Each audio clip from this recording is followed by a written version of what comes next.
ఏపీలో పోలింగ్ ముగిశాక చెలరేగిన హింసాత్మక ఘటనలపై సిట్ దర్యాప్తు ముమ్మరం చేసింది.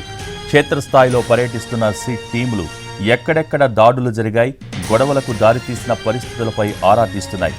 గొడవలు ఎలా మొదలయ్యాయి, దాడులకు కారకులు ఎవరు, హింసాత్మక ఘటనలను నివారించడానికి పోలీసులు చర్యలు తీసుకున్నారా లేదా, పోలీసు అధికారుల నిర్లక్ష్యం ఏమన్నా ఉందా అనే కోణాల్లో విస్తృత దర్యాప్తు చేస్తున్నాయి సిట్ టీములు.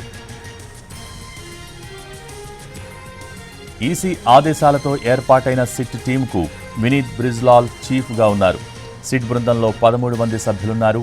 2 రోజుల్లోనే నివేదిక ఇవ్వాలని ఆదేశించడంతో నిన్న పలు ప్రాంతాల్లో సిట్ టీములు చేరుకుని దర్యాప్తు జరిపాయి. పల్నాడు, అనంతపురం, చిత్తూరు జిల్లాల్లో చెలరేగిన హింసాత్మక ఘటనలు పోలీసుల నిర్లక్ష్యంపై ఆరా తీస్తున్నాయి. ప్రతి కేసును పరిశీలించి నివేదిక రూపొందించనుంది సిట్. స్థానిక పోలీసులు నమోదు చేసిన ఎఫ్ఐఆర్లను సైతం మార్పు చేసి కొత్త వారిని చేర్చే అధికారం సిట్కు ఉంది.